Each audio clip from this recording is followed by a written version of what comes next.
Okay, everybody. Welcome to the July 15th, 2024 meeting of the State Street Advisory Committee. This is a continued meeting from June 26, 2024. At that meeting, we did hear from staff. We've broken into the small groups. We held 2 public comment sessions, and we closed public comment. So today, it's to the committee. I have a couple just brief comments for me. I want to start with Eli a little bit, and I have a brief comment, and then we'll start our discussion and comments from the committee. You all got at least the advice that I had given or recommendation that, in fact, you will each have 5 minutes. We will go around the room and have the ability to put out your thoughts on the framework, your thoughts on the straw poll and its questions, and any other matters that you think the SSAC should consider at this time. At the end of going through the committee discussion, we will close committee discussion and then proceed to the straw poll. So just to kick us off, Andrew, you want to talk a little bit about where we've come from? Sure. Thank you, Dave. Thanks, everyone, for being here this afternoon. So we're picking up where we left off with the June 26th meeting. As you may remember, that meeting concluded with report outs from the small group discussions and then public comment, and that is where we ended the meeting. So we are picking up from there today. I think it's also important as we jump into today's agenda to keep in mind where we go from here. So firstly, we are working on the State Street Master Plan. So the responses we get from today's straw polling will help inform what is included in that master plan that we hope to get an administrative draft out late summer, early fall. And so today's conversation will certainly inform that document, but it's also will be used to inform a more near-term set of recommendations that Ms. McAdoo, who's sitting to my left, and I, as well as colleagues in other departments, will be working on to address some more immediate needs out on State Street. And so with that being said, I'd like to turn it back. Actually, I'd like to jump into the PowerPoint presentation, and just run through the staff recommendations that were presented at the June 26th meeting before kicking it over to Chair Davis. And so first, we're recommending the Grand Paseo design framework. At the center of that framework is a pedestrian core, looking at full-size circulating shuttle that travels sort of around the study area, while also looking at some sort of experiential transit that runs up and down the length of State Street.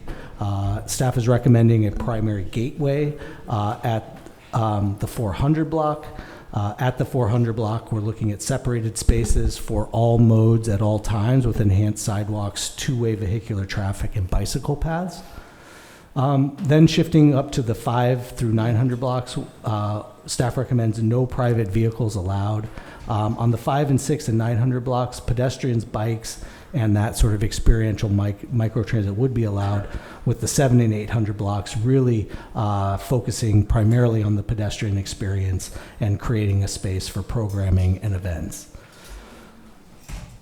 Then shifting up to the 1,000 to 1,200 blocks, that's at Carrillo Street, looking at expanded space for pedestrians and activation, and a separated two-way bicycle facility. And that additional real estate is created by shifting to a one-way vehicle lane heading north. And then again at the 1,300 block, recreating the gateway experience that I described on the 400 block with separated spaces for all modes, enhanced sidewalk, two-way vehicular traffic, and bicycle paths.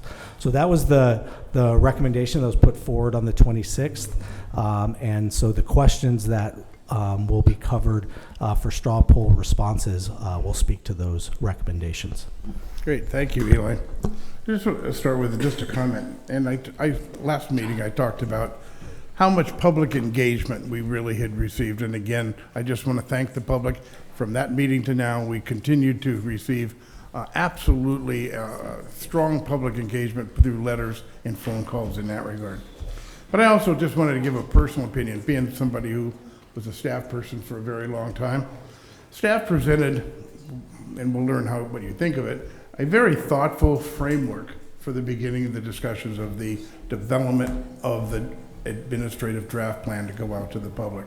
And that was obviously based upon what they heard from us, what they heard from the public, and really importantly, and I think I can't stress this more, the fact that it was a consensus that had been embraced by community development, by public works, public safety, and city administration. That's big. Again, to have a plan which has been crafted from all of those components to come out, and that they've synthesized that into a plan that they've attempted to find consensus internally. I gotta tell you, that's real hard. Consensus internally is a major accomplishment. And so I just want to recognize the work that staff has done to get us to this particular point. That said, we are an advisory committee, right? We are at this point, as we did with the policy framework that they brought to us in the small groups previously. We're here also to advise staff relative moving forward with the drafting of the plan to go public in that regard, and ultimately those recommendations advising both city administration and staff to work on the interim plan immediately, as well as basically setting the framework for the plan that we will then see unveiled, hopefully before the SSAC late summer, early fall. And that will move on to council later on this year. So with that, I'm going to start, and I'm going to use my handy dandy phone. I see the city attorney's already going to make a comment. Thank you, Chair Davis. So I'm Sarah Connect, the city attorney, and I'm filling in for Ms. Ostringer today. So I just want to make a comment that all of the SSAC members are here or have submitted comments. So there is an alternate sitting at the table, and I just wanted to advise that that alternate cannot submit comments or straw poll today. Thank you. And to that end, I'm going to ask Greta if she would do a roll call to get that on the record, since it was a continued meeting, but we have a different composition today. Greta, please do that, and then we'll get into people's comments. Thank you, Chair Davis. Taking roll, Chair Dave Davis. Here. Vice Chair Ken Saxon. Here. Michael Becker. Here. John Bauke. Here. Diane Meester Black. Here. Hillary Blackerby. Here. Marge Caffarelli. Roger Durling. Here. Nadra Ehrman. Here. Robin Elander. Here. Megan Harmon. Here. Ed Lenvik. Here. Peter Lewis. Here. Kristen Sneddon. Here. Kristen Miller, not present. Suzanne Tejada, not present. Great. Thank you so much. We have a quorum. Question for the city attorney, just with that comment. We have basically heard from our alternates during the time, because we are taking a straw poll, not taking a formal action of any type. Would it be inappropriate that I ask simply if he had comments to make, that he put that on the record? My opinion is that it would not be appropriate to hear from the alternate today, since all the members are here, and if they're not here, have submitted comments. Okay, thank you very much. Okay, hope we're all ready in that regard. I am going to indicate who we're calling on, and we will start with Ken Saxon. Thank you. I want to start by quoting from the staff report about the master plan vision, because that's a good statement of what we're trying to achieve. I'm a big believer in beginning with the end in mind. So, quote, "Our master plan is about reimagining how the public right-of-way in downtown can be transformed into a vibrant community space that supports economic and social vitality." It continues, "Our emerging vision for downtown is a grand paseo that functions as a magnetic destination and showcases the best of Santa Barbara. The Grand Paseo is anchored by a pedestrian-focused core that is the epicenter of civic life in Santa Barbara. It features new public spaces for gathering and performances that create the social vitality and community celebration that will define civic life here." So I vote for that. Like that's a vision that I can buy into. And given that, I have three things I want to address that relate to the proposal today. First is about cars. I support having no cars, particularly in the center of our project area. I came into this process open to bringing cars back if I concluded that was what was needed to restore economic vitality, and I have not heard any persuasive evidence that returning traffic to State Street would do that. Downtown was suffering economically before the pandemic when cars traveled the length of State Street. My sense is that returning traffic through the center would likely be counterproductive. We would lose much of the vitality that we've gained since the street has been closed to traffic. So that's one. Two, for bicycles, I think if we've learned anything from this experiment of having bike lanes that the city painted down the center of the street, it is this. These bike lanes are not conducive to a pedestrian promenade. Pedestrians have mostly moved or fled to the sidewalks. What we have now is exactly what committee member Peter Lewis said we'd get if the city did this, a bicycle thoroughfare. Let me be clear, I love my bike. I rode it here, I ride it all over town. I use much of the downtown infrastructure, the bike lanes on Bath, De La Vina, Castillo, Coda, Sola, and yes, State Street. But I also hear the hunger of so many to have a vibrant and safe pedestrian district in the center of downtown. We've heard from senior citizens, we've heard that from families, we've heard that from people of different abilities. And I would be absolutely willing to get off my bike for a few blocks or ride someplace else in order to create such a vibrant district in the center of our town. We know from other cities that bikes are, for the most part, kept out of great pedestrian urban spaces. If we blocked off a couple blocks of State Street to bikes, some or all of the time, I don't get how the city would have to build some multi-million-dollar bike infrastructure to account for losing those 2 blocks. That defies common sense. To be clear, I'm for a pedestrian-only center, maybe 2 or 3 blocks long near De La Guerra Plaza. Lastly, on this topic, we've heard a lot in this process from my fellow bicycle community. I'd like to invite them to step in and help lead the way to solutions that share space well with our fellow citizens of all ages and abilities, and to offer to work with the city to come up with ways to address the growing speed and danger associated with throttled bicycles. My third point is about programming. When I read that vision language at the start, I could picture our city coming alive, the city center, with locals and tourists, with people of all ages and abilities at different times of the day and week. To make that a reality, it will require more than plazas and stages. It's going to require programming. And I'm unclear what the city's capabilities are to achieve that. What I do know is that there's an enormous amount of creative and community-oriented energy in Santa Barbara. I see that every day working with local nonprofit leaders. So maybe we need to think about how to partner better with civic and arts organizations who can help us create a magnetic energy in the center of our city that all of us want to be a part of. And that includes thinking about how we can adjust our approach to regulations and fees in a way that encourages our local people to want to offer their entrepreneurial energy to bring our downtown center to life. And just at the end, I want to, along with the chair, to thank the public. The public has done everything we've asked of them for 3 years. And I'm overwhelmed by the creativity in the comments and ideas and the surveys and whatever. And I really feel motivated that we need to do right by them and initiate a process here that leads to something different downtown. Thank you. Thank you, Ken. Michael Jordan. Brutal. First, I agree with everything Ken said. All 3 of his major points are in line with my major points. I'll probably get down in the weeds a little bit more than that. I'm sure that's a surprise. But I have a couple fall-on swords problems with where we are today, and particularly with answering the type of questions. I'm also uneasy about the role today because, as you said, it's an advisory role, but I'm advising myself and my peers. And so I do get a last bite at the apple, so I'll try and be as gentle as I can.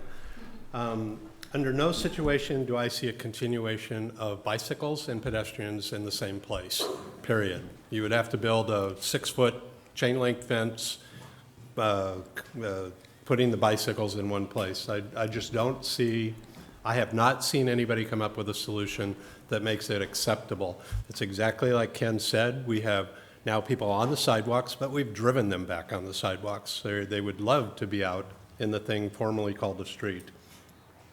I'll also insist that any pedestrian-only places include a shuttle up and down State Street.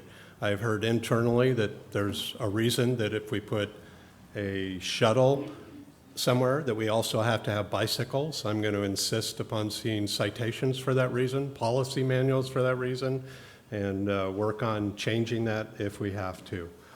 A couple other of my unease moments are, we sat through, well, some of us sat through a longer meeting a couple of weeks ago than me, but I couldn't make the whole meeting.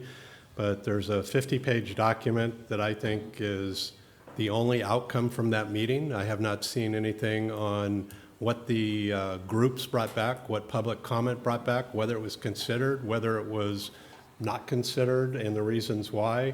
And so when you frame the questions, so as a starting question, you know, or the context through the questions are what staff has presented. I don't see any change in what was handed out at the start of that meeting versus where we are today, and that concerns me. Then there's also a scheduled downtown corridor business community meeting coming up later this week or next week.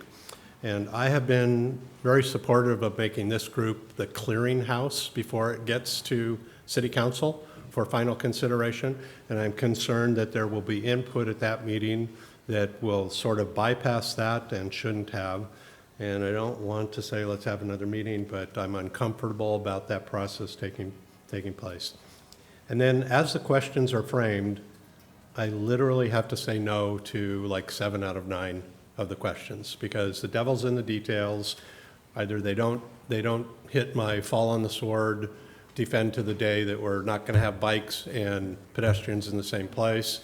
I'm willing to open up probably half of the downtown sector to cars, but if we're going to put cars in there, then we're going to have the pedestrians on the sidewalk. Keep half of the downtown place pedestrian only, but if we're going to have pedestrians only, we're not going to have bikes and we're not going to open it to cars. So that's where I am. I think you got a minute and a half left. I know. So we're at 0 now. Okay, Kristen. Thank you, Chair Davis, and happy birthday. I will, oh, did the time already stop? I don't have preamble time. Okay. Where we've been, where I see that where we've been, MIG was very helpful in creating the framework for the public engagement. I don't think we would have felt so assured of what the public wants without those meetings, without those extensive public meetings, and it's just confirmed over and over and over that our community wants a people-centric, not a car-centric downtown. I think that's our starting point. Staff has been really amazing in holding and the container for these meetings and the public input and leading these conversations. And then I think we had the comment about that what we were seeing and presenting was lacking poetry. And thank you to the volunteer architects, the group of them who stepped forward. I believe 2 meetings ago, we started to see some of that poetry emerge and just little focuses of paseos and what they could be, some little watercolors. And I believe at that meeting 2 meetings ago, we asked as a committee to be able to see the whole thing. Members of the public called out, let's see the whole thing. And we said, yeah, we want to see the whole thing. And I believe Chair Davis asked to see the whole thing. In full disclosure, I asked Fred Sweeney, could I see the whole thing? And I will disclose that I think it's beautiful and perfect, and if it were presented to us today, I think we would have a lot of support. I would like to ask, and I think we owe it to ourselves as this committee, to see all that is before us before we take straw polls about what we support or don't support.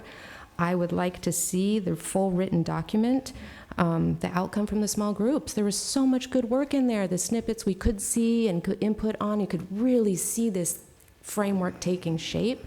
We of the committee haven't seen that. I would like to see the full picture addressing all those bullet points of the economics, the housing, play areas, circulation, all the different pieces. There are, say, 14 different bullet points in there that are in the document. They've been written. The little snippets I've seen are really amazing, and I think we would all be really proud of them if we had the opportunity to see them. So I feel that I want to see the written document of the outcomes from the small groups. I want to see the full Fred Sweeney, who was working with the team originally and ongoing, volunteer. I'd like to see that integrated. I'd like to see our staff really look at it and present it to us. I'd like us as a committee to have the ability to look at that before we make final decisions about things. Aside from that, I'm not in favor really of taking that straw poll today, but I will share that we've also asked incorporation of an ecological framework. I think that would be in the written document. Housing, consideration of the Chumash and their input to this whole process, I think has to happen before we can sign off on anything. I do want to see, I'll make my quick comments, make it people-full. Spend time downtown, not just money. Some of the comments from public comment that really resonated with me is to be bold. This is the time. Cooling trees, no exhaust. We can have the 4 guiding principles, all supported by a car-free promenade with an accessible trolley or experiential transit along the center. We cannot go another day without having accessibility and with having the bikes not under control and the people fleeing to the sides. What it is right now is not what it can be, and we owe it to ourselves to not give up and just say, well, I guess we weren't creative enough, didn't have enough fortitude to see it through, I guess we're done, and go back to what it was. That would be, to me, the last outcome I would want.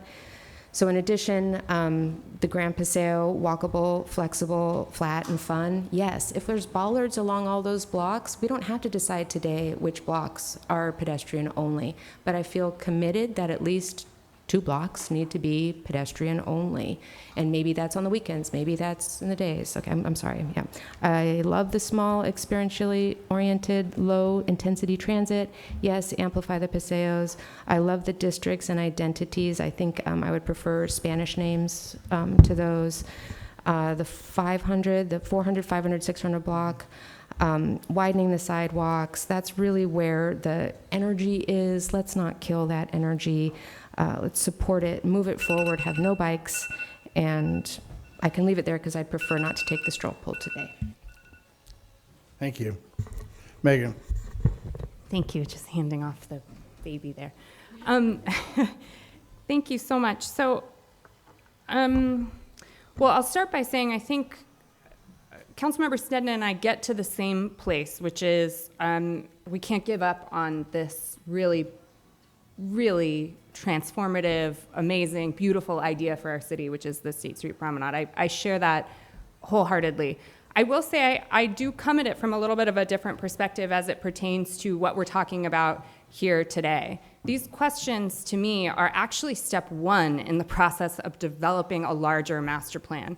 For me, I think these are the foundational questions that we need to answer as a committee before we can begin to address some of the whimsy and the poetry and the exciting stuff talking about housing policy. I don't know how I can address housing, for example, until I have these fundamental questions answered. And so for me, one of my, I would say, ongoing challenges, and part of what is so exciting to me here today is this is really the meat and potatoes of what we need to develop a plan.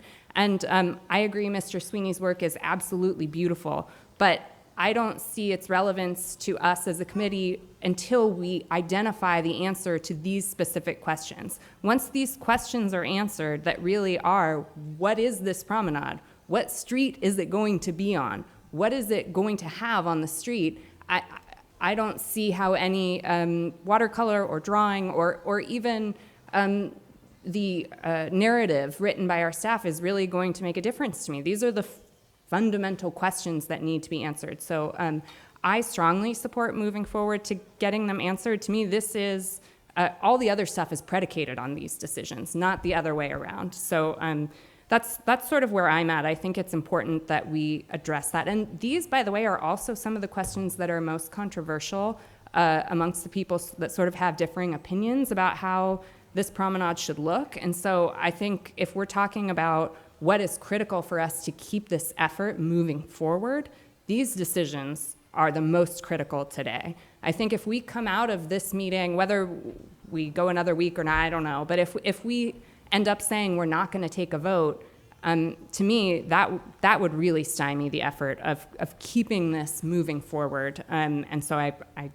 just had to put that out there. Substantively, I support, in general, the staff recommendations. I think that they have done a very good job of trying to bring together all of the various different elements and concerns that we've heard about. A couple of things that I just want to highlight. First and foremost, I agree, people, not car-centered, is my own priority. One area where I differ, and I do agree with Councilmember Jordan, some of the ways that the questions were worded are a little bit challenging, so we may have to navigate that as we go through. But I would love to see the 1,000 through the 1,200 blocks not being a vehicular access point. So I know that one-way vehicle lane was proposed. I would like to not have vehicles on that. I'm okay with it being on the 1,300 block. Sorry, I've got a lot of kids here. I think for reasons that have been discussed, 1,300 block is okay, but I would vote to not have vehicles on the 1,000 to 1,200 block. I love the idea of a center core. Initially, I was not sure that the concept of having bikes at certain times of day could work. I've actually since been convinced that we can sort something out to make that work, whether it's commuting hours or weekdays. I mean, that's not relevant today. I think we can make it work, but I like the idea of having something that's very oriented toward pedestrians, but allows our bicycle community to make use of that area in a way that works for them as well. And then finally, I'm almost out of time. Okay, I guess I already said that. I wanted to just call out Vice Chair Saxon's comments about the lack of persuasive evidence for the return of cars. That was very well put, and couldn't have said it better myself. But other than that, I think everything that staff is recommending, I mean, we'll go through, but I support this. I think this is a framework that will allow us to build something great, something poetic, something that is a true master plan. These are the foundational elements that I think we have all been trying to get to from the very beginning. No cars, finding a balance to keep pedestrians and bikers safe, and really enlivening it. And finally, transit. Yes, we have to sort that out. I don't really know what it means. There's a lot of words that I don't understand, and I don't have that expertise, but I do believe that it's critical, and I'm confident that once we sort this out, we can find something beautiful and efficient and effective. Thank you.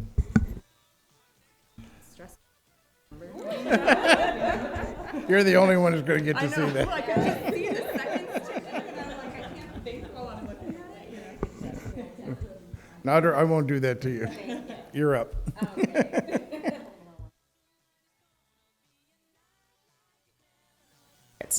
Okay, thank you, Chair Davis. I'll talk fast because I don't want the buzzer to go off on me. Before I start the comments, I just want to thank all of the committee members, thank the staff, thank the architects who volunteered their time, and also the community members that have dedicated the time, energy, and resources towards this process. This hasn't been a perfect process, but in a true democracy, it never is. And all the community member input is welcome, and whether we share the same opinions or not, I am so thankful for your input and engagement. And while we have many different opinions and convictions, we are united in the fact that we are passionate about the community, and we all want to continue enjoying and create beauty, joy, and magic that we have come to associate with our home. So I hope that this unifying fact can be that bridge that we need to build a consensus for our vision moving forward.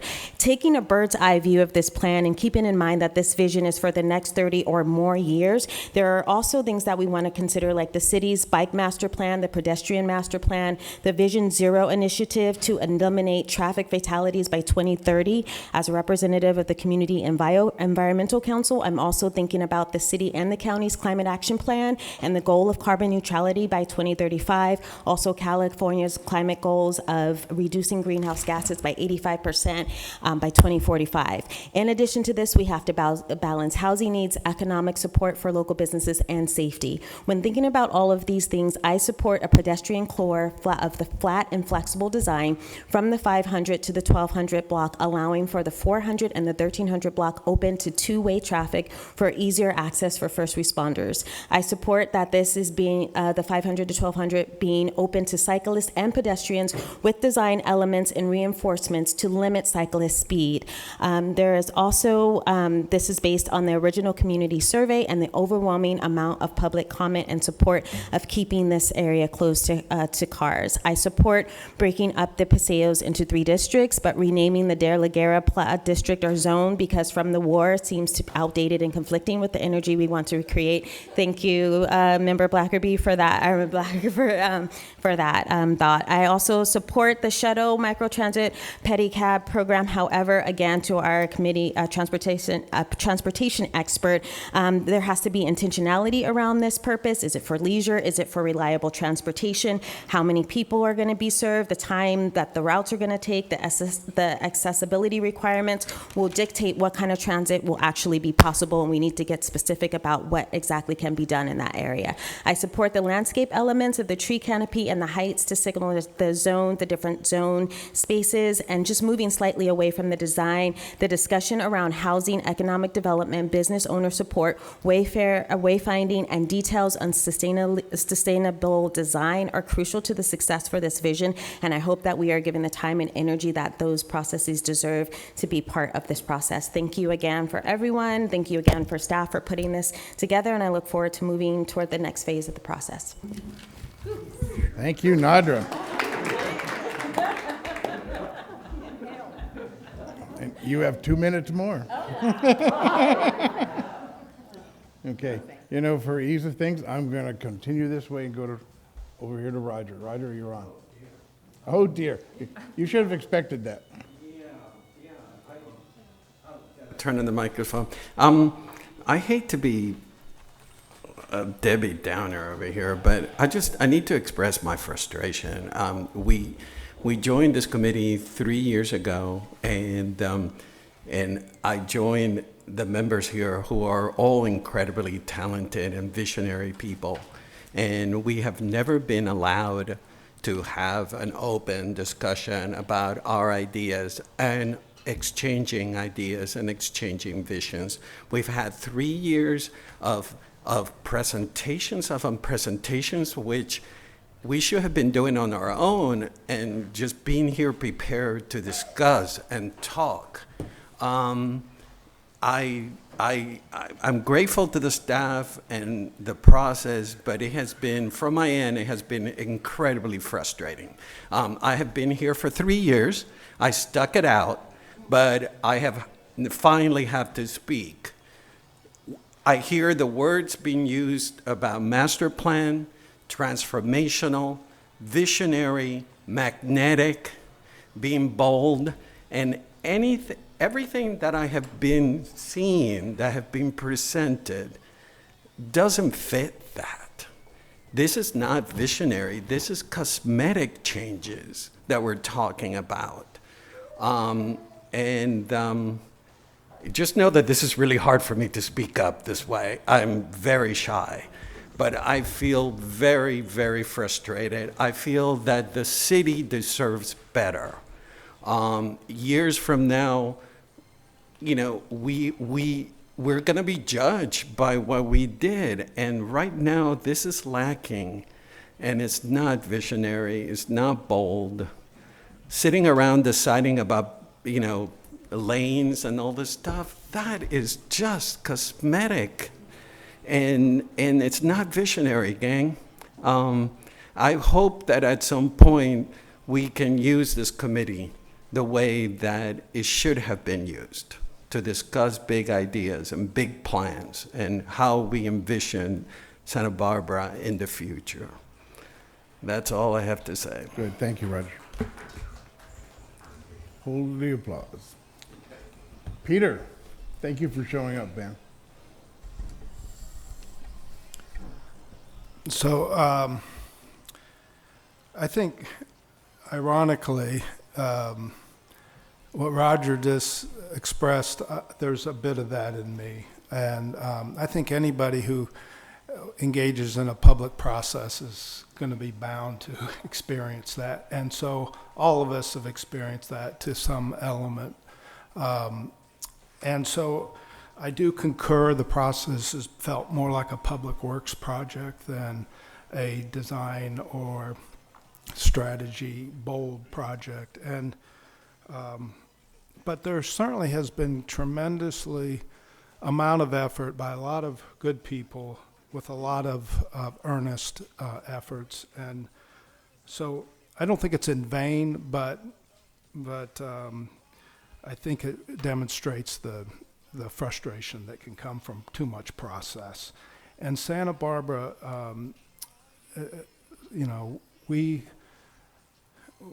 we have too much process.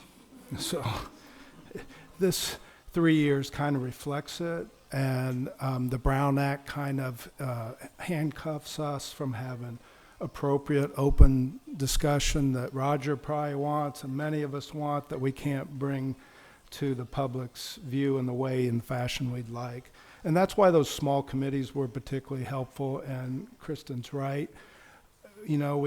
That didn't get to the surface, and maybe we got to find a way to make that happen in the whole process. So I wish we had kind of started with the AIA charrette instead of hiring MIG. I think we were too quick to get guidance from a consultant from out of town and not enough to use the brain pool that existed and the design pool that existed already and volumes. Down to get to the details, I have a question, like Megan did, on some of these questions. The 900 block is silent in this straw poll, so that I'm curious about. I do think all great streets of Promenade do not have bikes, and a portion of them, or a great portion of them. I also concur. I've never seen a successful one that's 10 blocks long, ever. So that, maybe we want to be the first, but maybe we don't want to make the same mistake. 5 blocks is probably very ambitious in my view. I think cities of our size have demonstrated that it's 2 to 3 to 4. And I think if you go down State Street right now, put a merchant's hat on and try to realize who's succeeding and who's not. Primarily it's food and beverage that are succeeding. That's about it, folks. So let's make sure we really do a little bit better job as we move forward. How are we going to embrace the economic vitality that we so desperately need? And so that's being big picture, looking at it, and getting information that's out there. One thing that struck me was we didn't embrace the merchants. We did not involve them. We did not get data from them. I can tell you the only tenants that I have on State Street, none of them are doing better than they did before, with the exception of a few F&B businesses on the 400 and 500 block. Okay, so those numbers we've never been presented those. So that's part of an EIR view in my estimation, that we should have been better about. And personally, I think we still have time. I'm not really sure. The straw vote does feel a little bit forced on me, and that's why this whole project has felt a little bit like a public works project, in that it hasn't got to the design yet. And Megan's right. Maybe this gives us all of a sudden the opportunity to design it. But the fact is, it feels like we're at the very end, and yet we're being presented with a straw poll. So I think that really is the extent of my comments. Thank you, Peter. Hillary? Thank you. Yeah, I mean, we could talk about process all day long, but like, this is where we are in the process. I have all kinds of thoughts about the process, but moving forward, my goal is that I'm excited that we get to like say our opinions on things and, you know, say where we stand with a vote of sorts, right? So I'm excited we're doing that. I think it's appropriate. The next steps after this are vital. We've had so much good public engagement. It's really been great to see people who, it's clear to me, have never written to a public body in their lives, but now they're like, actually, this is really important. And the vast super majority of those people are saying, keep cars off state, keep bikes on state, keep it people scaled, people friendly, and that cars really don't add anything to the equation, and they're able to access the area with our ample parking lots. To me, some of these questions are a little, I have sort of like yes and what does that mean, or yes and no answers to them, which is frustrating to, I'm sure, everyone.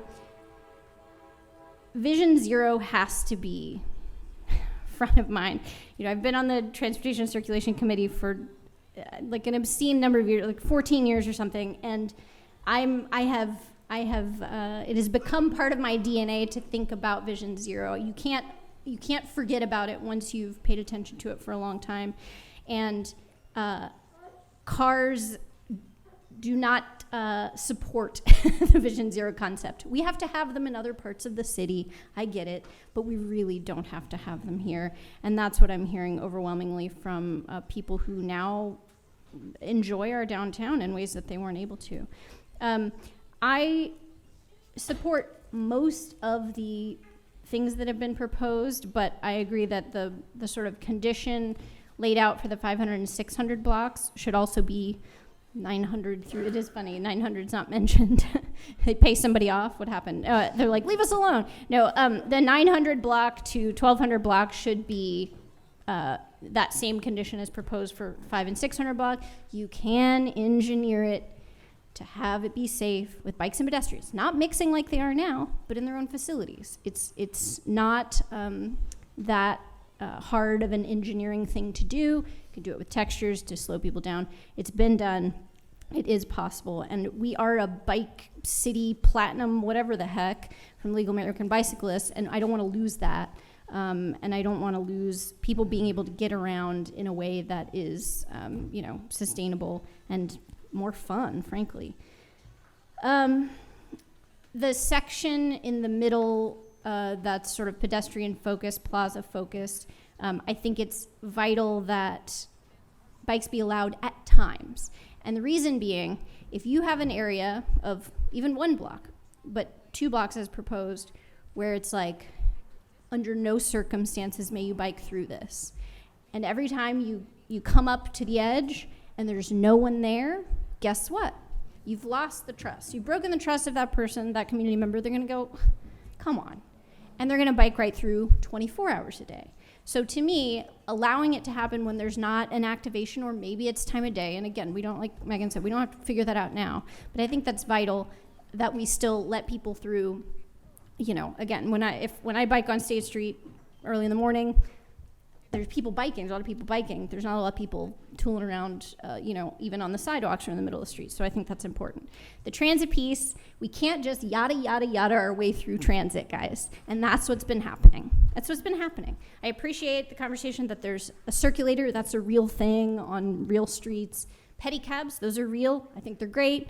They should be on every block. This micro transit, experiential, blah, blah, blah. We're gonna have to be specific using terms that actually get used in the transit industry so that people know what you're talking about before we just adopt a plan. So that's really important. And bathrooms, please don't forget about public restrooms. We need so many more downtown. We need to talk about all the other pieces, not just the transportation pieces too, but that's one that I keep reminding myself that has to be a component if you're gonna activate things. If you want families down here, it's gotta happen.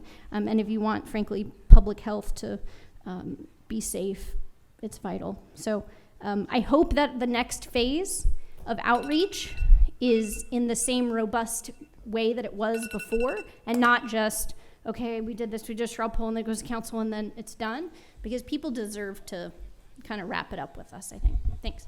Good. Thank you, Hillary. Robin.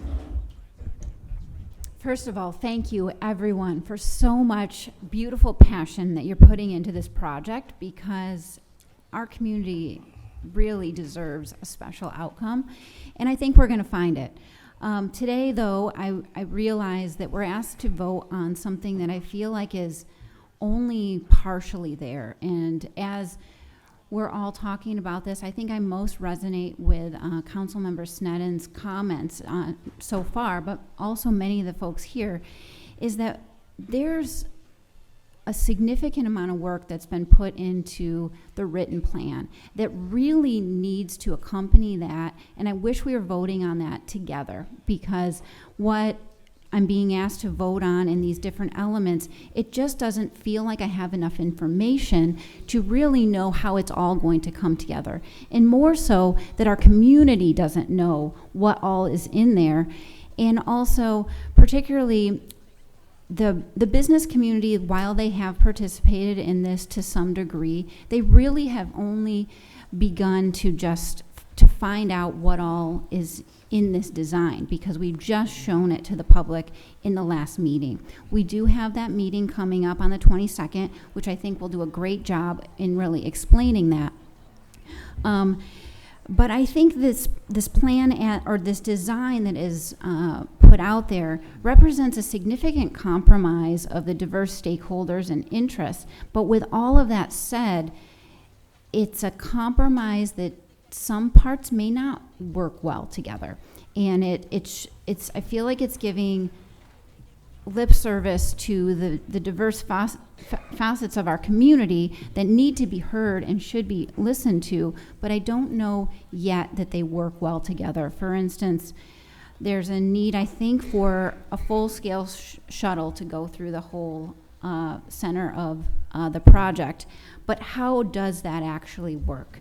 If it's a one-lane road going through section of the street going to the Arts District, how does that really affect the entirety and the economic vitality of the district? This area has to have a significant increase in economic vitality through this project. It absolutely must, and we need to be certain that that is the outcome of this project. And I don't know yet if it is, because I don't have the accompanying pieces that make sense. What has not also been addressed here, and may over time, but we're being asked to vote on this before that, is what is the outcome of this one-lane street? Is that still feasible to have parades or not on the street? I think that's a community question that people deserve the answer to find out before we're voting on this plan. So I do feel like there's quite a number of things that are outstanding, and particularly along with the sort of side elements of the plan, we can't just make it pretty and expect it to work. We have to make sure that it functions well, circulates well, gets people around, but also supports the more than 1,700 businesses that are in that area and 600 or so property owners who have made significant investments of their time, their livelihood, all of that. We have to respect that and find a way to move forward with that in mind, and I don't think we're quite there yet. Great, thank you, Robin. Diane? I'm not sure I can be as eloquent as everybody else who's spoken, and I would say my comments fall between Nadra's and Rogers. Last meeting, I walked in the room thinking I was way closer to Roger, and I'm much closer to Nadra now because we are going to have a role in the master plan moving forward, and that was not clear at all with the material. I think if you turn off your mic, it might help, with the material that we received last time. And I think it's important because there are so many parts of the plan that we haven't discussed. One of the biggest issues for me and for the organization I represent is housing, and we've really not discussed that as a group. In fact, this is the first time I really know what most people here think that have, about this plan, and I think that's kind of interesting after 3 years.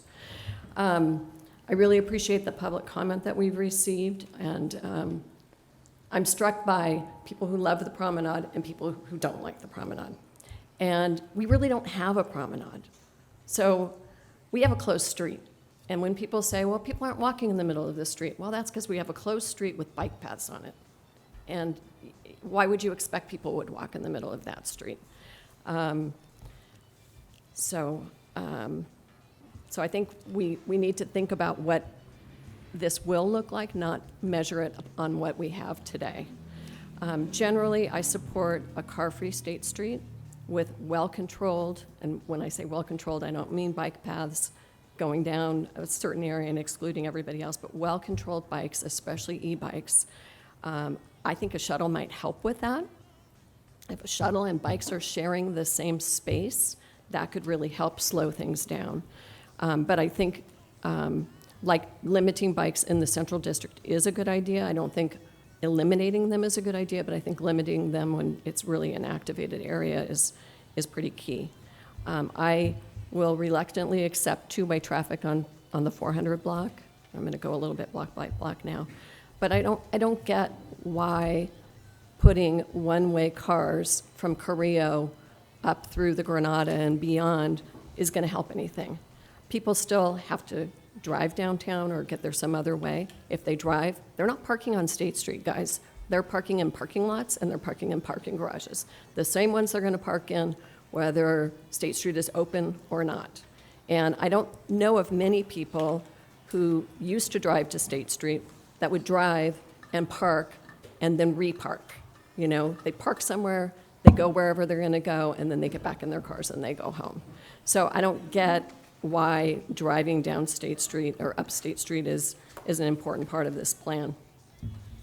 I really think we do need to hear the pros and cons of having trolleys on State Street. I think that, to me, that's a pretty essential part of getting people around and allowing people to experience the length of the street without having them walk. I think we need to talk a lot more about side streets and alleys and other ways to get people onto State Street and potential drop-off points on the side streets. Again, bike treatment is really important. Parades and answering the question about whether or not parades are going to be on State Street is key. The 1300 block. We really only had a discussion in our small group about why the 1300 block is proposed to have two-way traffic, and I think it deserves more than that. It deserves a discussion in this, in the full group, and I think it would be really sad to lose the Granada in the entertainment district, and that's really what, I mean, not the Granada, the Arlington in the entertainment district, and that's really what would happen if we reinstitute two-way traffic and bike lanes in the whole bit. It'll just look like State Street used to look. I don't know if the 1300 block would look like it looks today with parking on it. I certainly hope not, but that really wasn't something that was answered in the material that we got. I think we need to look at a direct connection, I'm going back now, to De La Guerra Plaza to State Street. That didn't come out in this plan, but I think it's something that we have talked about. And programming for the center of the promenade, I think, is really important, the blocks that are kind of dead now. But the entertainment district and the art district are doing pretty well without a lot of formal programming. And so that's why I think we can continue to support a longer closure. Thanks. Thank you. John? Okay, thank you. First off, I know a lot of you don't know me, but didn't probably know, oh, he's that guy that chairs the Planning Commission, and that's probably all you know about my background. And I came here late in the game and late in the process, replacing the prior chair of the Planning Commission, Roxanne Bonderson. So I probably have both a disadvantage and an advantage of coming in sort of late in the game. I do have to agree what I've seen is basically a public process and not a design or a visioning process. And I find that frustration being emulated by members of this committee to be something I just saw the day I started looking into this. I'd like to first off thank the staff, the architects, Anthony Grindbein, Fred Sweeney, and all the other architects that provided something to react to. It would have been nice to have started, like some have said, with the charrette information and start with that to sort of start developing a vision. But I think I offer a different perspective. Since the 1990s, I've been working side by side with the nation's leading urban designers focused on creating walkable neighborhoods throughout California. And those efforts almost always include a public visioning process. What I have learned from that is creating a public vision for the future is hard. But when that vision is formulated, it is very successful and can stand the test of time and political winds. And for the council people, I know 3 city council people that got recalled when they tried to take apart a city's vision. So there is political reality to that. It's getting to that vision, which is hard. One reason it is hard is the visioning process gets bogged down into what is currently happening in the environment today, not what could or should or what we would like to see happening in the future. I would ask you to close your eyes and vision what could be. Be bold, be visionary, and see what you want the future to look like, and actually, let's create State Street. We must set forth one clear and simple design vision and task the technical experts to make it happen. That is how this usually works, and it is a successful way, is you set the vision as the community and let the technocrats do their job. I have my own personal opinions. First off, I am a strong supporter of flat and flexible. I believe it should be from the 400 block all the way to the 1300 block, and that should be our primary design concept, with provisions for location-specific public realm improvements and activities and activation that articulate itself differently based on the context. This is a concept that is primarily articulated for the 500 and 600 blocks. And that should be in my opinion, our overarching concept for the whole, with limited but rationally based modifications. There are a number of items in which I think we should just get to right off, which is we need to come up with a pedestrian density or activity trigger as to when bikes are or are not allowed and where. This has been done. The idea of walk your wheels when events happen. I could point to the city of San Luis Obispo's Thursday night. Bikes are not allowed on Thursday night. The question is, when is that time and what is that population density and friction? When does that happen when it becomes something that needs to take a back seat? Just as Hillary noted, there are many times of the day that bikes could be operating through State Street without any issues whatsoever. We should allow that to happen. Also, I believe we need an event-based drop-off system for the Arlington and for the Granada. The rationale I do not believe exists to modify a street for days and days and days based that's articulated on an event that happens monthly, weekly. It surely could be handled like you do with a valet. Take the bollard out, focus that traffic, and when the event's over. The other item I wanted to mention is bike speed limits do exist in California. Look at Newport Beach, look at Hermosa Beach, look at Balboa in San Diego. They do exist. 8 miles an hour could be enforced and should be enforced. I have a few other comments, but let's be bold. Let's create State Street. Great, thank you, John. Ed? Thank you. Thank you. I have been making notes here. I'm not don't have a prepared statement to make, but I agree with Roger Darling a lot. I think we have spent a lot of time that some people would say has been wasted, and I think that's unfortunate. I see today that we're no longer called a promenade, but we're called a paseo. So, you know, things are in flux here, and I'm not sure which we are. Are we a promenade or are we a paseo? One of the things that I think is really necessary is for the city attorney in the planning department to come back to us with any limiting laws that we have to deal with from the standpoint of pedestrians and bicycles. There's a California Mall Act that was passed a lot of years ago, which deals with economic issues in shutting down a street and turning it into a mall and how that affects the businesses and property owners that are adjacent.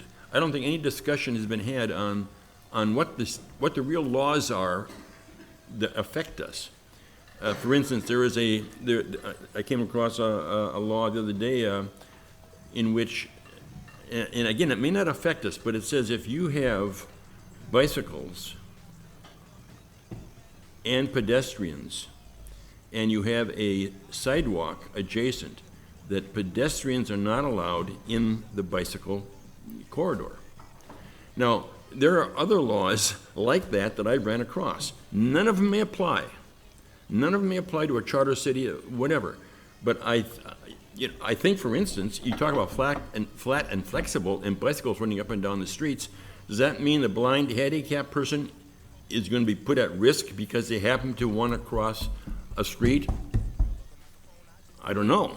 What does the state and federal law say about access to a bicycle way, which has the same rights as an automobile, I guess, but if you have a handicapped person who wants to cross just any place because flat and flexible allows that, I think we got a problem.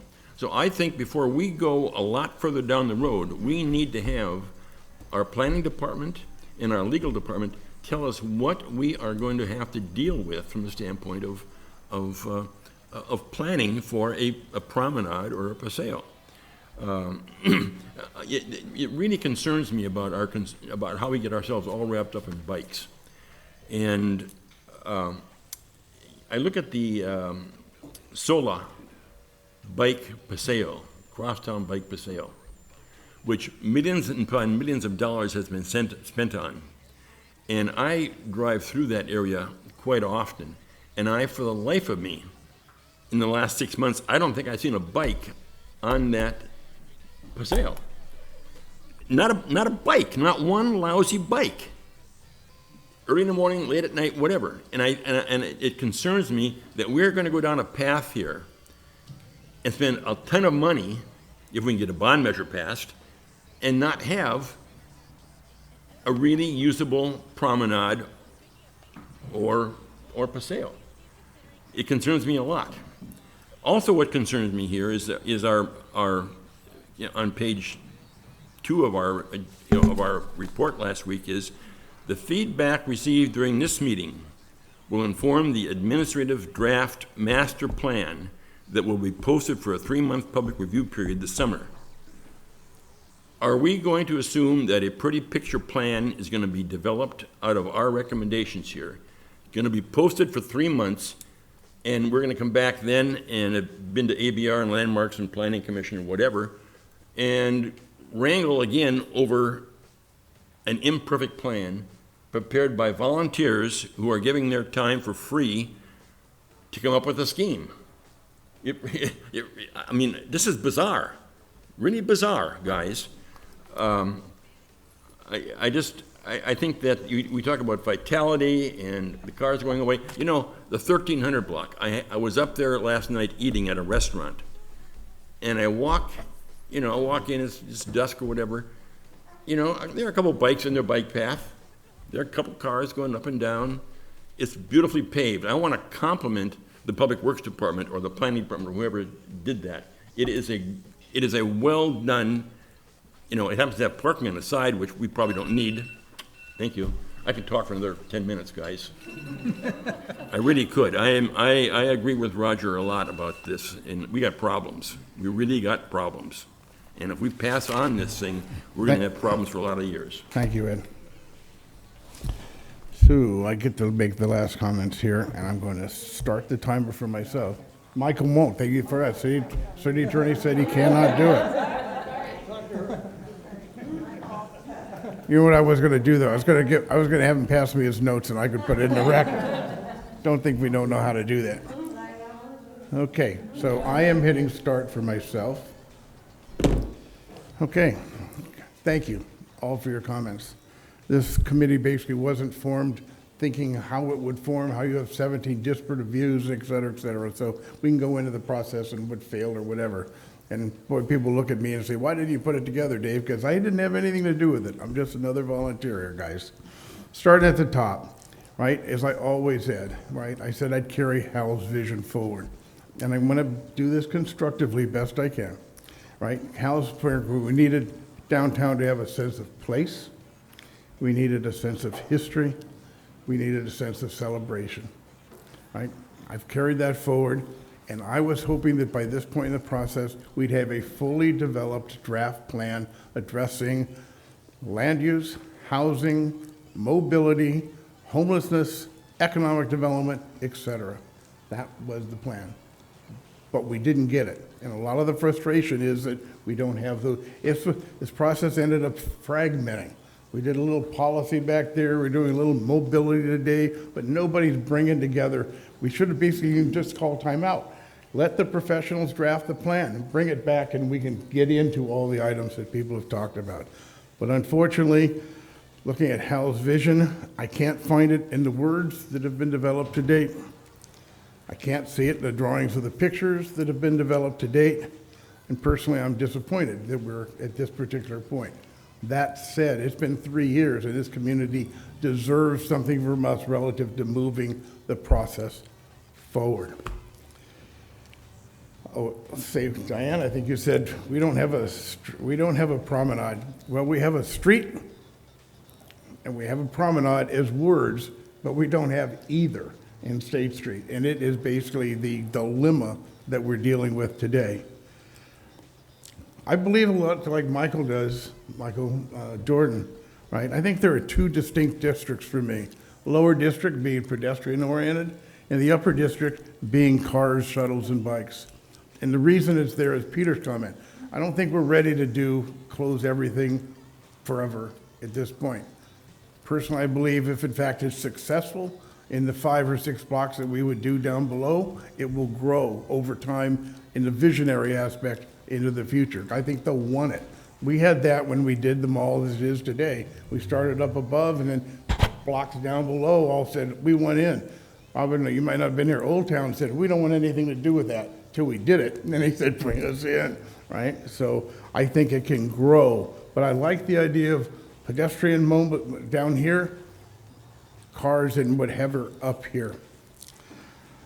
I think in the pedestrian, flat and flexible, people walk in the street today because it's a street, curb, gutter, asphalt, and we created a bike freeway, and that's unfortunate in that regard, right? I love the idea of the Grand Paseo, and Eli, you didn't do a good job last time of explaining it, because when you've explained it to us, I saw the idea of basically what you're trying to do to create that downtown civic center. That needs to be developed in the plan itself. But in terms of the concept, I thought that was brilliant to bring the focus to the middle, the other ends operate the way they do, and what we can do to enhance those. So I think that was brilliant. I do also, we said it over here, direct connection to De La Guerra Plaza. I've always thought that was great. And in fact, when we looked at Fred's plans the other day, he has the idea of like, you could do that and not even lose any square footage, a way to do that. So creativity is there in that regard. I really believe in the big picture, this plan needs to really be focused on staged implementation. Staged implementation immediately. This interim will be the beginning of what we do this summer and into the fall. And I think the input that we're doing now to test out pedestrian here, possibly one-way traffic here, right? Those things, I think they are important to the interim development right now, right? We may not like it, but I personally think that it's really important that we do that. I think the plan itself also needs to be developed in that sense, that there is a short-term plan, a moderate 5 to 10 year plan, and a visionary plan of what could be long-term in the future. Being a transit person, right, a tractor type of trolley that go through this area probably isn't going to happen immediately. I got to tell you, you'd be lucky if it's in the 5 to 10 year plan. Definitely in the visionary plan. Process-wise, and again, I've just been in this business too long. We are in, and on that note, we are an advisory committee. Staff has asked us for advice on some specific items today, and that's what we're going to move into right now. So thank you all for your thoughtful consideration, right? Greta? Excuse me, Chair Davis, we do have comments from Suzanne Tejada, who Oh, is that's not right. present. We're going to read into the record their comments. Go ahead. Suzanne's comments are, I'm very concerned about accessibility for all. I strongly believe in shuttle or trolleys. I strongly believe in a shuttle or trolley running the entire length from State Street to the waterfront is necessary. I'm not a fan of the circulator shuttle with alternative transportation on State Street. We should keep it simple and accessible. Good. Thank you very much. Okay, with that, Greta, I will ask you, and again, Eli, you want to give any comments on how we do this? Thank you, Chair Davis. So I would ask that we run through the questions. Those who are responding yes to the questions, if you could please raise your hand. Tess Harris will take a tally of those responses, and then we will also then read out the responses we received from 2 members via email. Chair, just a note about this, and I know you're going to put them up here, but it only has the first 2 questions in the packet. So in case after the second question you see us going, that's Greta had sent out an attachment twice with all the questions. I just went and looked it up. I just thought And we have more slides to have all of them. No, thank you, Hillary. We just do have note- them but just on note for the record, in the for presentation. committee, Greta sent out a separate attachment that had all the questions, which that's the one I'm working off of that they got with them. Okay. And we have slides for all of them in the presentation. Dave. Go ahead. At what point do we say yes if or? Thank you. Okay, that's a good question. Okay, how about if we do this? We'll take the straw vote, right? Yes, no, and then the third one will be comments on your votes. And you could put, you could not raise your hand under yes, but under that one, raise your hand, say yes if or no if, or I don't know how else to do this, tell you the truth. I looked for suggestions. Anybody have any? I would recommend we do not do no if. I think yes if would be instructive, and I think if we can keep the if to as limited an explanation as possible, it will expedite the voting process. Okay, great. So Greta, well, Or I could just, you want to do it, you want me to do it? Okay, I'll do it. It's easier. Do you agree that the Grand Paseo design framework, which includes the pedestrian core district, bracketed by districts on either side that employ different approaches to mobility, aligns with the SSAC's vision for the study area? All those who would, on a straw poll, indicate yes, please raise your hand.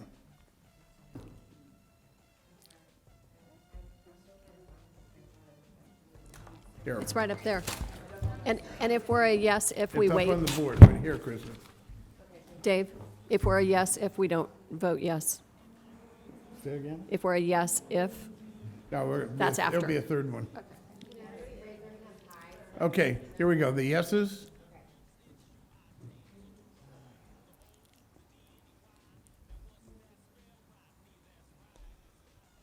Got it?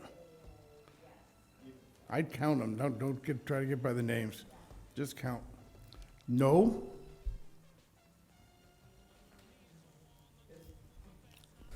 And I think for clarification, if you are voting yes if, do not vote no. Okay, yes if? Okay, comment? Just, no, they're yes if. We got 3 yes ifs. Okay, Robin?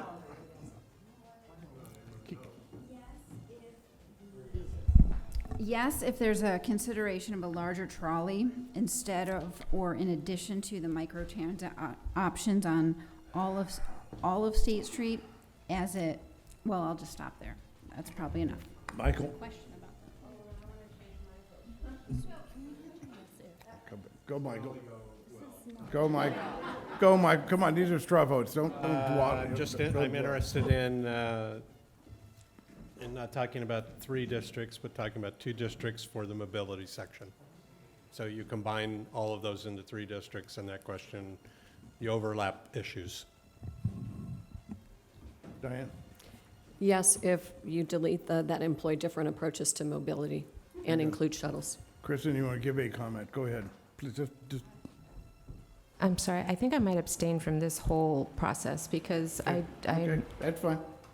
I want, I mean, I don't understand. Yes, I want the shuttle, and does that mean I'm voting no on this, or? You can put, yes, if there is a shut, you could do what you wish. Okay? Next question. Okay, I'm sorry, Nandra. It's okay. Yes, if the open to pedestrians and cyclists are from the 500 to the 1200 block. And from our 2 people who aren't present, Kristen Miller's response is yes.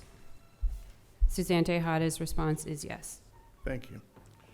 Next one. Do you support the recommendation of the curb design for the 400 block that allows for all modes of transportation and transform the block into a gateway to the Grand Paseo?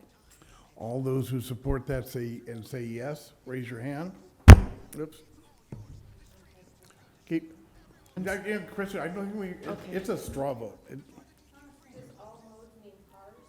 Yeah. Oh, yeah.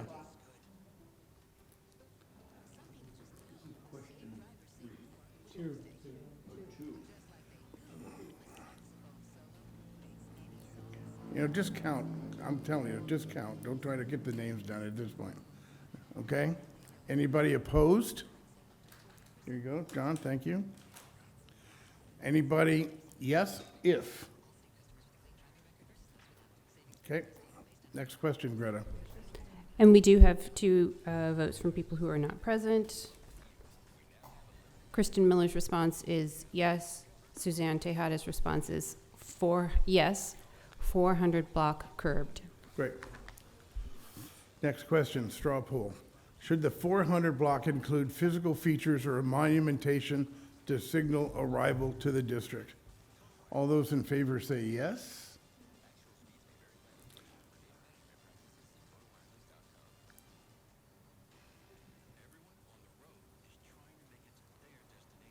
Okay, All those against, if they're noes? My no if is, we moved it up to the Grand Paseo in my group. Okay. Yes, but. Yes, but, actually, I couldn't do that, but I just did. Go ahead, Greta. Well, I have a yes, but. Okay? Yes, but it has to be approved by HLC. Oh, yeah. No. Well. Oh, okay, you're out of order. We talked about this and they're not in favor. Got it. Thank you. That's a no. We got 2 no's.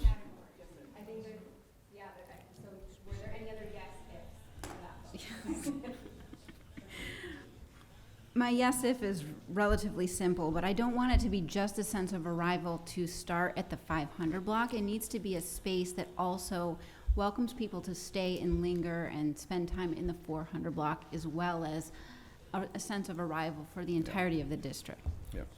Good. Thank you. And from our other members, Greta? Thank you. Kristen Miller is yes. Suzanne Tejada is yes. Thank you. Okay. Next question. Do you support the curbless, flat, and flexible design for the 500 and 600 blocks of State Street? This design includes a 20-foot wide clear area for emergency access that would be shared by bikes in transit, and no private vehicles would be allowed outside of service and delivery hours. All those in favor say of yes, raise your hand.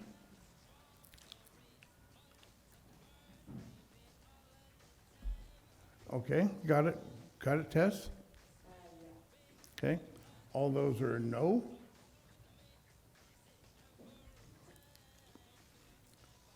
Yes, if? I want it to be pedestrian only. Say no bikes, and I would include 5, 6, 7, or 5, 6, 7, and 800 blocks. Yeah, I agree with Mike. I'm the same way. Shuttle, no bikes. I agree with Mike, but they would also say that bikes maybe at 5:30 a.m. would be okay. So maybe if it was temporally monitored. Okay, good. You know, the problem is, handicapped don't know what time it is. Okay. Ed, okay, we got that. Okay, from our other members? Kristen Miller is yes. Suzanne Tejada is no. 500 to 600 blocks should be curbed. Okay, great, thank you.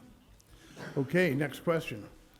Do you support the curbless, flat, and flexible pedestrian exclusive core on the 700 and 800 blocks of State Street? This design includes plaza-like spaces, allows for festivals and special community events, and is exclusively for pedestrians at all times, even if excluding bike and vehicle access requires a capacity for bike and vehicles be provided elsewhere on surrounding streets. Chair, could you just point out that the next question is basically the same, except it's bikes sometimes? Yeah. Just so people know. So it's Yeah. coming up. Okay. Okay. And what about the 900 block? Because seriously, there's no question about the 900 They block. didn't ask. Okay, I'll come back and we'll phrase our own. What do you think about the 900 block? Okay, on this particular one, 700 and 800 blocks, plaza-like spaces, festivals, community events, pedestrians at all times, even if it moves bikes. Yes? Chair, I have a question. Can you vote yes on both? Because you have to yes on one and no on the other. Is that the purpose of the straw It poll? appears to be. Eli, Yeah, any yes, comment? I would encourage the committee to vote yes on One one way or of the them other. and No on the other. Okay. Okay, on this particular one, yes? No?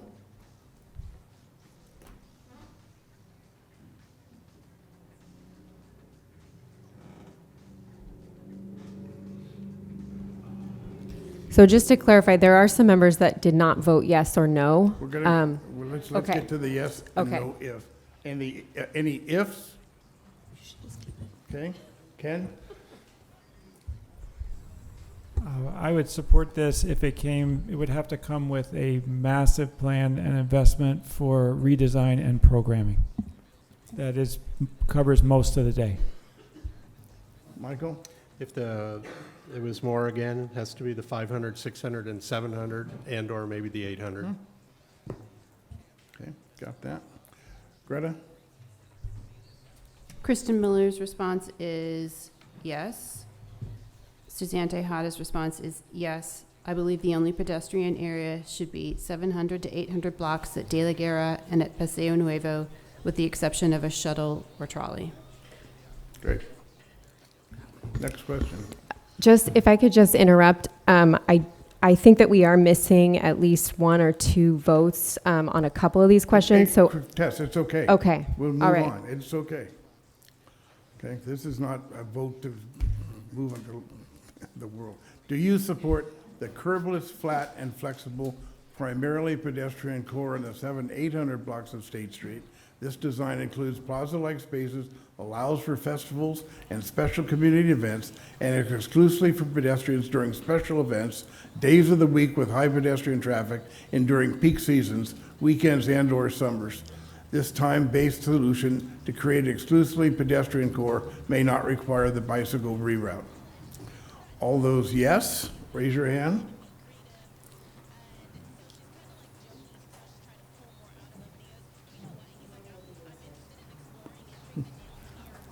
Got it?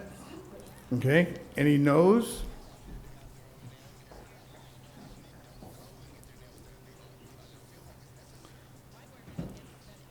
Okay, yes if, because I'm basically summertime ought to be pedestrian, so. If it's a yes if, go. I think this is highly dependent on what the Paseo Nuevo plans are. There you go, good. That's a good comment. Next question. Oh, wait, outside folks. Write-ins.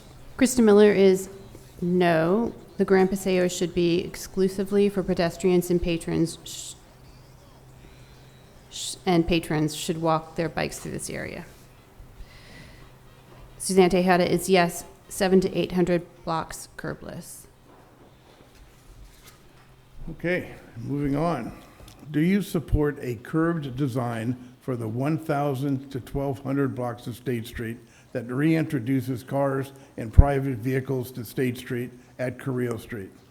If so, do you support the recommended design that includes expanded space for pedestrians and outdoor dining? Is this a two-part question? Okay, I'm going to start with the first one. Okay, do you support curb design, 1,000, 1,200 blocks, reintroduces cars and private vehicles? A yes to that.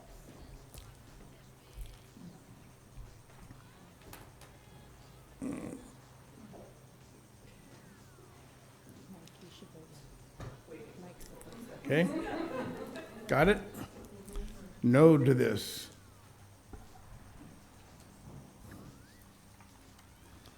Okay. So if those of you who said yes, I guess, if you do support the recommended design, right, and the one we've expanded pedestrian, a separated two-way bicycle facility and a one-way vehicle lane with limited loading and/or drop-off. So basically, two-way bicycle and one-way traffic. Those that voted yes, do you agree with that? Yes? Okay. Those would be no's if you voted, okay, none. And then, what about our outside folks in this question? If they're a yes if? Okay, go. Well, we're gonna move to go. On yes if? I'd add the 900 block in this section, so 900, 1000, 1100, 1200, because we're missing the 900 block. And I think you say this in there too, but it's shuttles, vehicles, bikes, wider sidewalks, new landscape design. There you go. From Kristen and Suzanne? Oh, Robin had one too. Oh, sorry. I also I'm have a sorry. yes if the question of parades can be addressed, and also how this supports the economic vitality of that area. And Kristen Miller votes yes. We support a curved design and support that design includes expanded space for pedestrians and outdoor dining. Suzanne Tejada's response is yes. 1,000 to 1,200 blocks introduce cars. Got it. Thank you. Next question. Do you support the recommendation of a curb design for the 1300 block of State Street that always allows all modes and emphasizes its role as an emergency access corridor and a primary gateway to Upper State? This design includes two-way vehicle traffic, a bicycle facility, and pedestrian space on the sidewalk? Okay. Is that correct, guys? Yeah. Got it? Okay. All those in here are a yes, please raise your hand.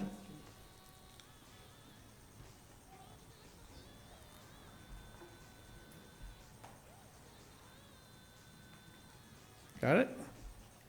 Okay. Any no's?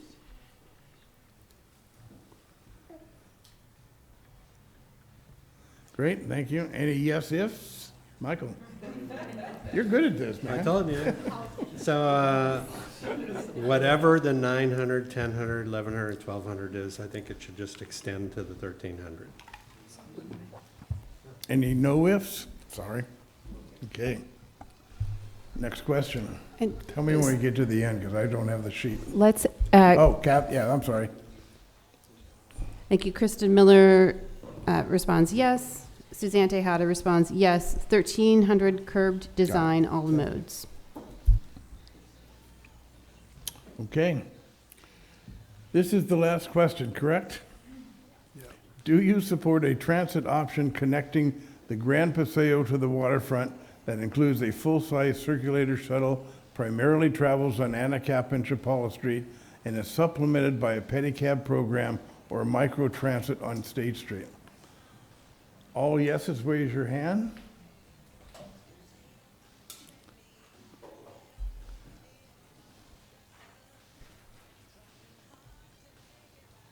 Noes?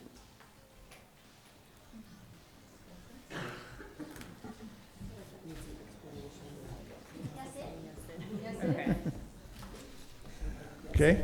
Yes ifs? Okay. Yes. Oh, Right. wait a minute, great, that's gonna throw the count off. Okay, I'll go back, no. We'll go back. Going back to the top, do you support transit option that does all this stuff, supplemented by basically a circulator, supplemented by pedicab microtransit? Yes, raise your hand.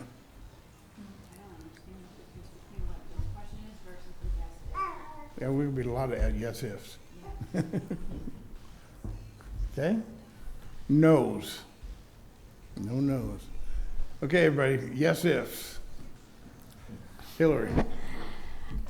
Keep your hand up, guys, I'm gonna need Sorry. you. Quickly. Okay, the first part, yes, the full-size circulator. The second part, pedicab, yes. Microtransit still hasn't been defined. Need to define it before I could say. Got it. Yeah. Robin. I would add to less than primarily. I would want it to be half the time on State Street or so. Okay. And then that would be my yes if. Okay. Michael? Yes to the waterfront. After that, you've lost me. I don't know what they are, but it needs to be a full-service circulator or shuttle up and down the center of State Street that handles any type of customer. There you go. Okay. Diane says same as that. John? My yes if is exactly what Mr. Jordan just stated. I should just go buy a lotto ticket. Ken? Same, what Mike said. Okay. Kristen? I think what Mike said, can you repeat it, Mike? Or I can just say, something, the spine of that public transit needs to be up and down State Street. The circulator just doesn't do it. And I'm a yes if what Mike said. I'm a yes if what Mike said and details on the exact specifics Got of it. Okay, in your next life, I hope you don't have to chair a 17-person committee that goes on for 3 years. But I appreciate today all that you brought to the table, and you can see. I'm sorry, go ahead, Greta, I'm sorry. Sorry, two last votes. Two last poll responses. Kristen Miller's Thank you. response is yes. And Susanna Tejada's response is yes on connection to the waterfront, but I do not like this circulator shuttle. It needs to run on State Street the whole way or circulate the pedestrian area at the 700 to 800 blocks only. Great. Again, I want to thank you all for your time, your effort, and your thoughtfulness in the responses you had today. Ken? I'm sorry, I want to say that 3 years ago, we made a decision as a committee that we were going to basically, this is an advisory committee, and we're going to include our alternates as members in the discussion. And I'm just really saddened by the decision that was made today. I don't understand the purpose. I don't understand how it protects the city. And I think it's rude to one of our members who's been actively engaged in our process for 3 years. Okay, with that, okay, Eli, Kelly? So, yeah, I think we wanted to talk about next steps, and I think Eli can chime in on that. Hey, hold it down. Hello? 2 more minutes. 2 more minutes, please. Thank you. So I really just, I'm obviously new to the discussion, haven't been involved in the 3 years of process, but I'm grateful I think we did actually get some direction from the advisory committee today, and I think it's now incumbent on staff to really sort of take what we've heard and try to put it into a package coupled with some of the feedback, hopefully from the business community forum that Eli and I will be hosting next Monday, and then bring that to council at the end of August is the goal. And so hopefully that is coalescing around the vision. And also I think we're going to sort of go back and we'll talk with Fred Sweeney as well, and sort of just make sure that the elements of that plan are also just consistent in how they dovetail with this plan. I'm hoping that actually we can take the next step and have Fred meet with staff and the Arkansas Committee and integrate. Mm-hmm. That'd be great. Okay. Thank you. And then I think if folks in the council are kind of in alignment on what the vision is, then there would be what we would consider kind of a 6 to 12 month action plan that staff would want to put together to start to move us forward towards that vision. Obviously there's been, I think, a sort of call to action, and after 3 years of conversations and discussion and community conversations, so really trying to figure out how we take that next step and create some action. That doesn't mean that this process is done. I think the draft, as Eli had said, the draft plan needs to be developed. There's a lot more than just the vision. There's a lot of the elements and the details that a lot of the committee is looking for. And then that draft plan will come back to this committee, HLC, Planning Commission, and then to council. So did I miss anything on that? You want to add? No, thank you, Kelly. The only thing I would add is, as I mentioned in our previous meeting on the 26th, or the start of this meeting, I guess, we will bring that draft plan to this group for an unveiling, and then from there continue through the public review process, as you mentioned, Hillary, to really, make sure we're getting a lot of community feedback on the draft before moving forward with that document. And Chair Davis, if I could just chime in a little bit, because I just want to address that comment. And I apologize if you consider that to be rude in terms of, not allowing the alternate to participate. But according to parliamentary procedure, if all of the board members are present and or have made comments, it would not be appropriate to allow an alternate to participate. So that is standard parliamentary procedure. So that is why I made that comment. So I apologize that if it was new to this board, but that would be our standard procedures. Okay, guys, very frankly, at the end of this meeting, I'm now a year older.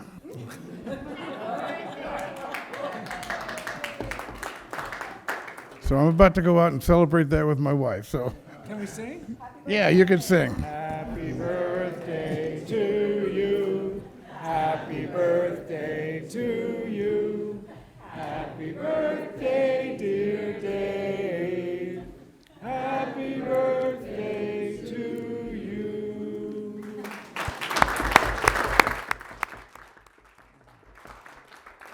And on that note, everybody have a good evening. Thank you very much.